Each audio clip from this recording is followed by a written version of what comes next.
Hey guys, and welcome back. So today I want to go over the latest blog post from SJM's father, and it appears he's getting ready to go to court from the way he's speaking in his blog posts, and it almost feels like he's practicing going to court because he's putting on trial the case of Mr. A's mysterious white t-shirt.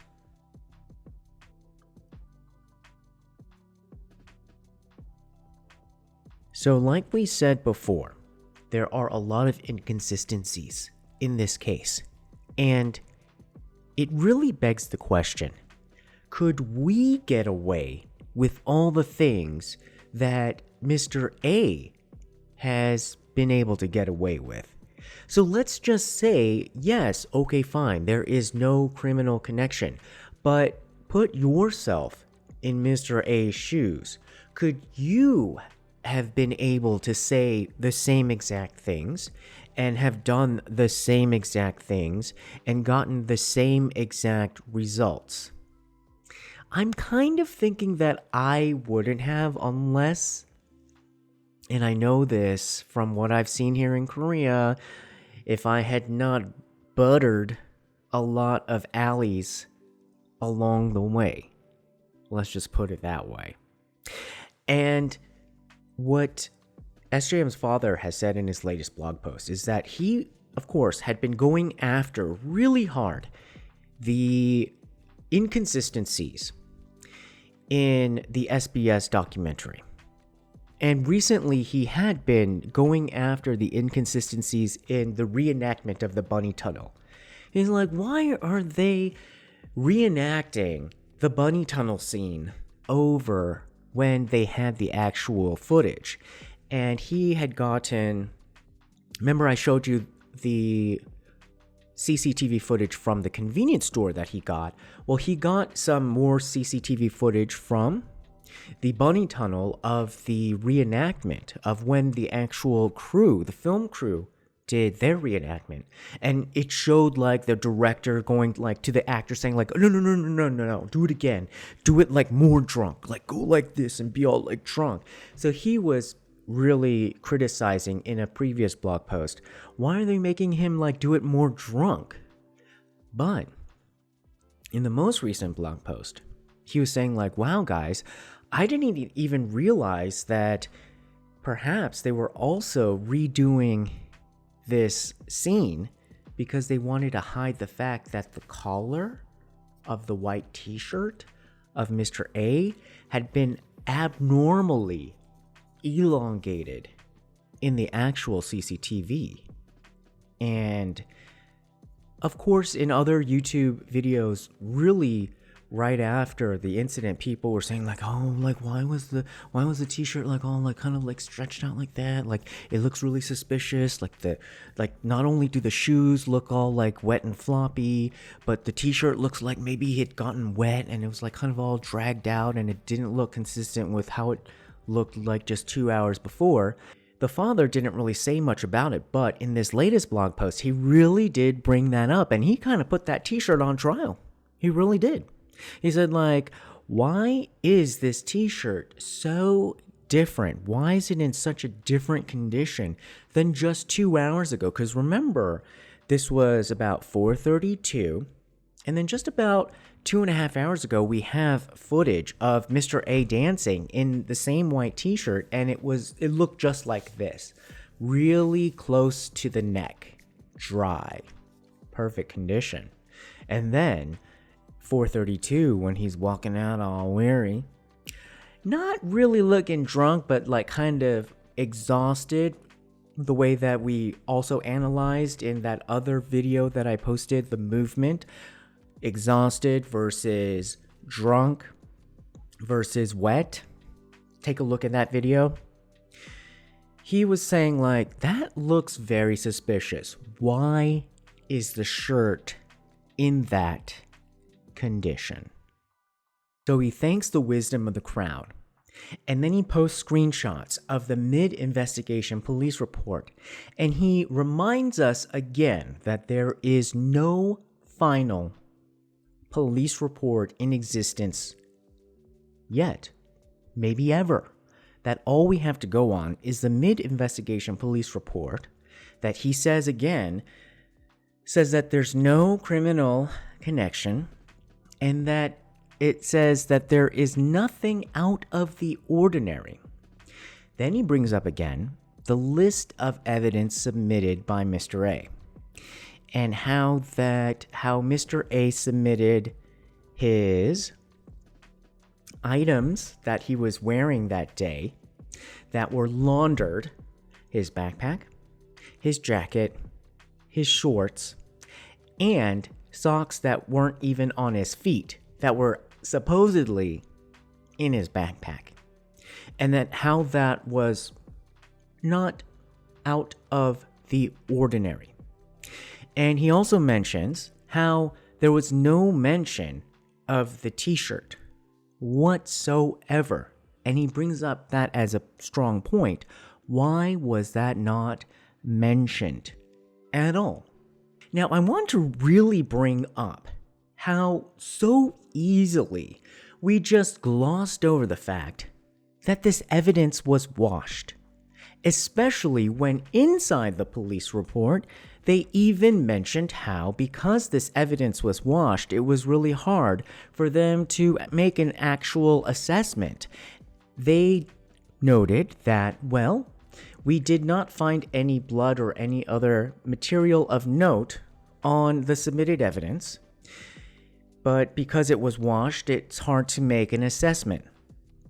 Now, why are they even just looking for blood in particular? Like, why was blood of particular, investigative importance? What about mud? Mud from the river? Mud from the riverbank? In any event, why did the fact that the clothes were washed just fly by, like as if it was okay?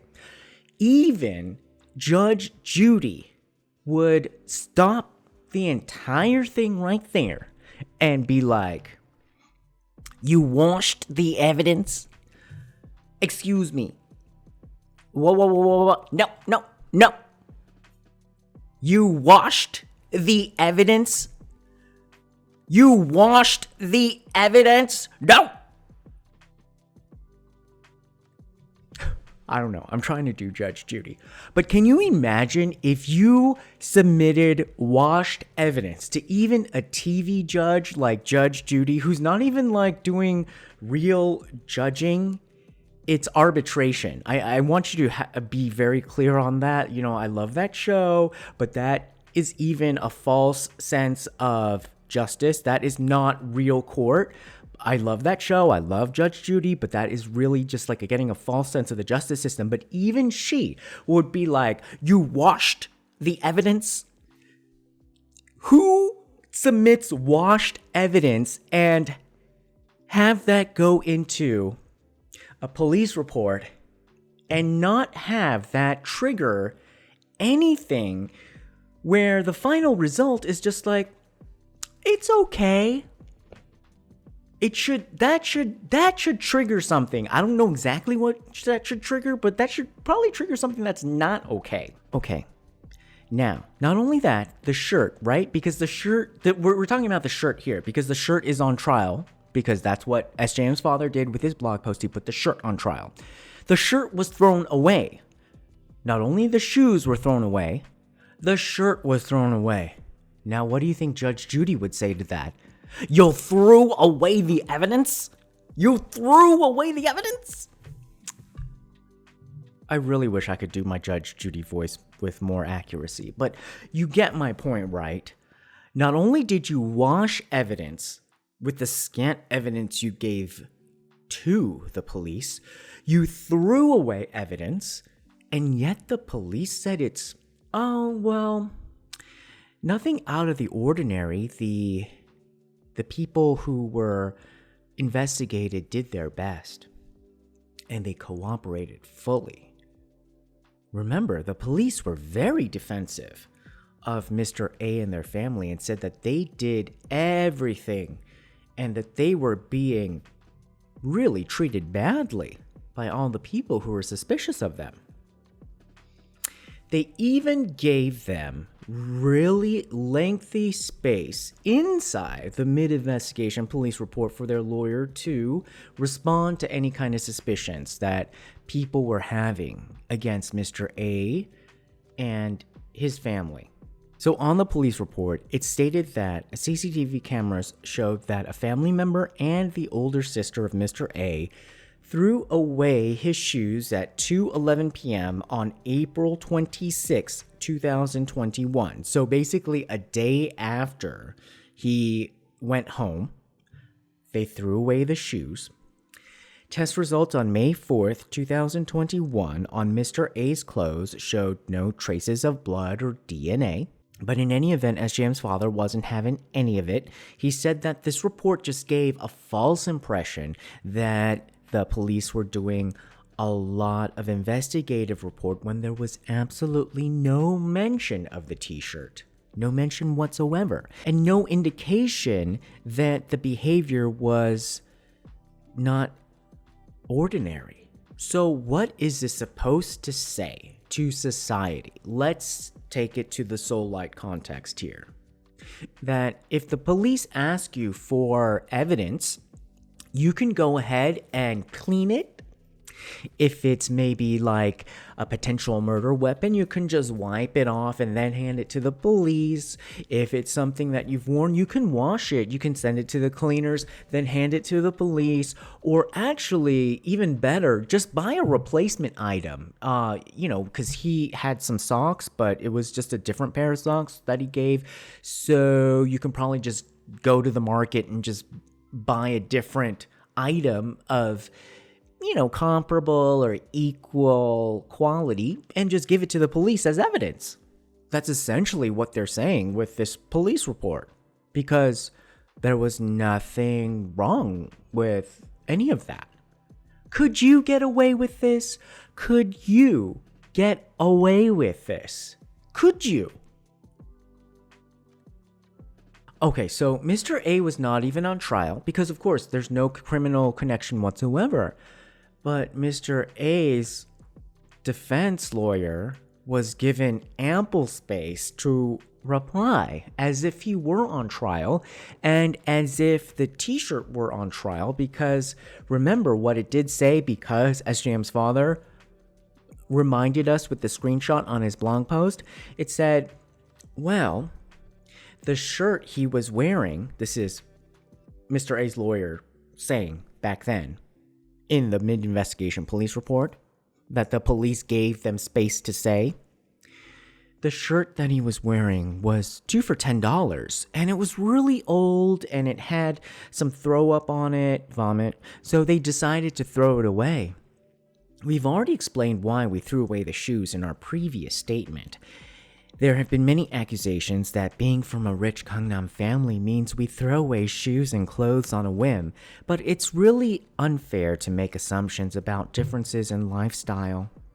Jung Min's family has suspicions because the t-shirt wasn't submitted, but when we first released our statement, he had only spun doubts to the media about the shoes. We have no reason to respond to suspicions that haven't been made.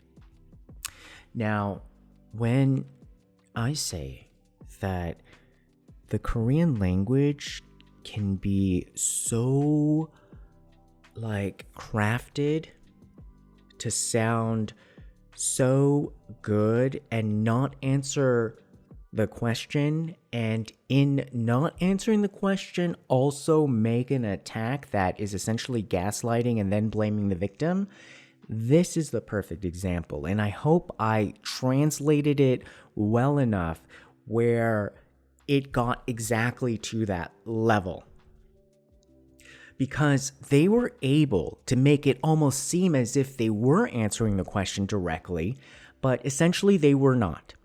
And they were at the same time then turning it around and blaming the victim, and then at the same time gaslighting the whole situation and saying it's like, we're the victim. Like, don't blame us. It's unfair to blame this on like a rich-poor issue. Don't blame us because we're rich.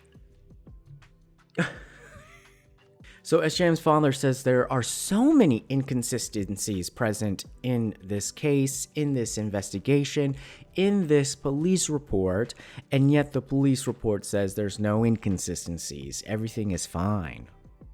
And he's wondering, he says he's just wondering out loud in this blog post why this is, why the police have just let all of this go. And then he also asked, why did the family throw away the shoes and the t-shirt? He also asked, why did the police just lose interest in the investigation and just let the investigation go like this? And then SJM's father also sort of foreshadowed what it seems like he's going to do, and why I said it looks like he is getting ready for battle in court. He said that he had a dream that he went all the way to the Supreme Court and that he got the ruling he wanted, except because he didn't have SJM next to him, that he was very sad, and that he woke up because he was very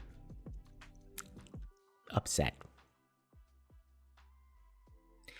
So yeah, that was essentially the latest blog post, where it looks like, by using the metaphor of the t-shirt, really the doubts of the t-shirt, because that is, again, we have to remember that we have to put it back onto the simple details. It's the simple details of, like, yes, what would Judge Judy say? You washed the evidence? You washed the evidence? You threw away the evidence? Why are we letting that go so easily when that is so huge? If you did that, if I did that, would we be in the same place as Mr. A right now? Would we? Would we? If so, then, well, there's a lot of things that I would like to do tomorrow. Yeah, I have a list, okay? I would like to go do those things right away. And I have my white t-shirt on right now, so let's get to it. Really, what do you think? That shirt really did look suspiciously way stretched out in a very short period of time. Something happened. Something happened. And really, you washed the evidence? I don't think so. That is really sus. Alright guys, we'll see you again next time. Bye.